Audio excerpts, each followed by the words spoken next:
For most people over 50, knee pain keeps coming back because three key things are being missed. And in today's video, I'm going to show you what they are and how to fix them.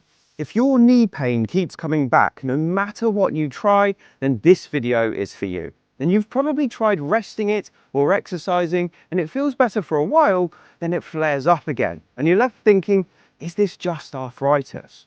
But did you know that over 80% of people have changes in their knee that you can see on a scan, yet only a fraction of them have pain? And that tells us wear and tear is only a very small part of the problem. The knee is often the victim, not the cause.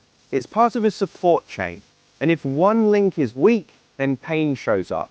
So here are the problems in that knee support chain that can actually cause knee pain, and all of them are fixable.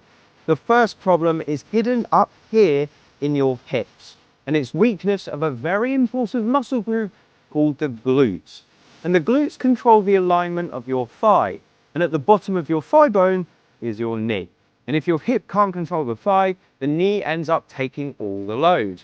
And it would be like a door that hasn't been hung properly. It would creak and groan for a very long time until eventually the hinges start to wear out.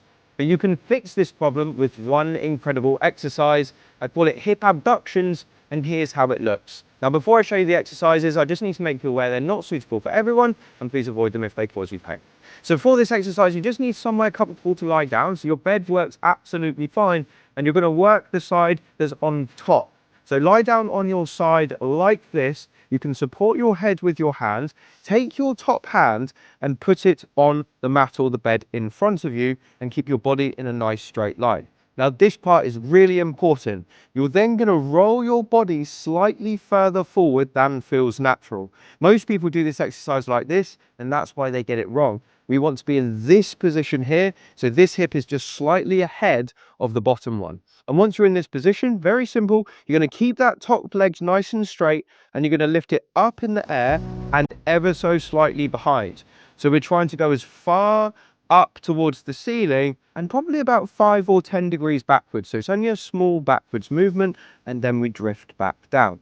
Now it's really important that as you're doing this, you feel the area underneath your belt line start to activate, not the area above it. If you feel this area here where my hand is now, that's your lower back trying to take over, not the glutes. And if you're very weak, you might feel that lower back tension almost straight away. And if that's the case for you, just don't go quite so high. Just go about half the movement and keep moving it without stopping until you start to feel a bit of a nice healthy burn in this zone here. That's your gluteus medius working really hard, and that is the muscle that controls your thigh bone.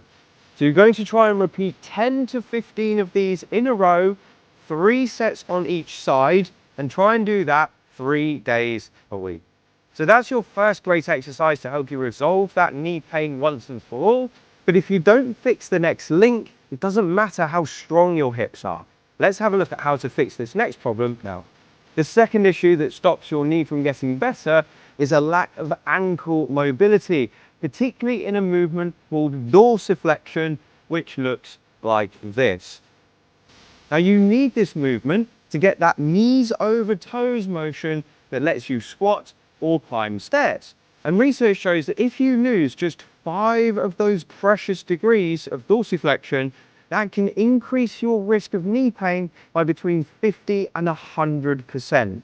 And so many people have lost this movement. But if you know what to do, you can regain it. And here is one of my favorite exercises to help you do that. It's called ankle dorsiflexion on a chair, and it looks like this. It's a mobilization. So what we're going to do is take a chair, prop it up against the wall like this with the seat facing you, and the leg you're going to work on, you're going to rest that foot on the chair seat like this. Now what we're going to do is keep your heel down and take this knee over the top of your toes and grab the back of the chair like this. It's really important that this heel stays down. You're then going to pull yourself in towards the back of the chair, taking that knee further over your toes and then easing off like this. And when you do this exercise, the tempo you're going to do it at is like this. So 1 second in, 1 second out. 1 second in, 1 second out. And every time you come forward, you're going to take it to the point where you feel a bit of restriction, either in your calf or at the front of the ankle. Whichever place you feel the restriction is the area that's restricting you the most. And what I want you to do is 20 to 30 of those repetitions, then do the other side and try and do that 3 times a day for best results. So that's 2 of our 3 problems solved. The final problem we need to solve to stop that knee pain from coming back takes us back up to our hips, but this time we're not talking about strength, we're talking about mobility. And it's this movement here that matters most for our knees, and it's called internal rotation. And most people with knee pain have lost some hip internal rotation, and that's not a coincidence. Because if your hip can't rotate, your knee is forced to, and it's not designed to move in that way. And that's when irritation starts to build up over time. But thankfully, with the right approach, you can regain some hip rotation, and just a few extra precious degrees can make a massive difference to your knee pain. So I'm going to show you the exercise now. It's called the reverse clam, and here is how it looks. You're just going to lie down on your bed or a mat like this, and instead of having our legs out straight like we did before, this time they're going to be bent up. So we've got a 90-degree angle here and a 90-degree angle here. Now we're going to do the same thing with our hands. Put our hands on the bed like this and take yourself nice and further forward than feels natural. Now from this position, you're going to keep your knees tightly together, and then you're just going to lift your top ankle up in the air as high as you can go. And once you get to that maximum limit, you're just going to pause for a second and then bring it back down. Now, if you've lost a lot of internal rotation, because that's what this movement is here, you won't be able to get your foot up as high as I can. But don't worry about it. Even if you can only get to here and then come back down, what you're going to do is A, slowly increase what you can do, but B, you're going to improve the control over what you already have.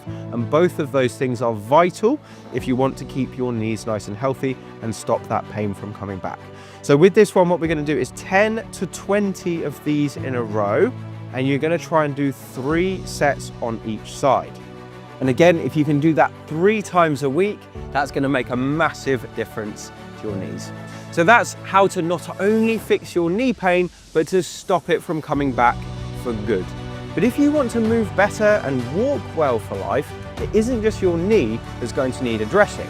There's something else that can slow us down massively as we get older, and most people have never even considered it.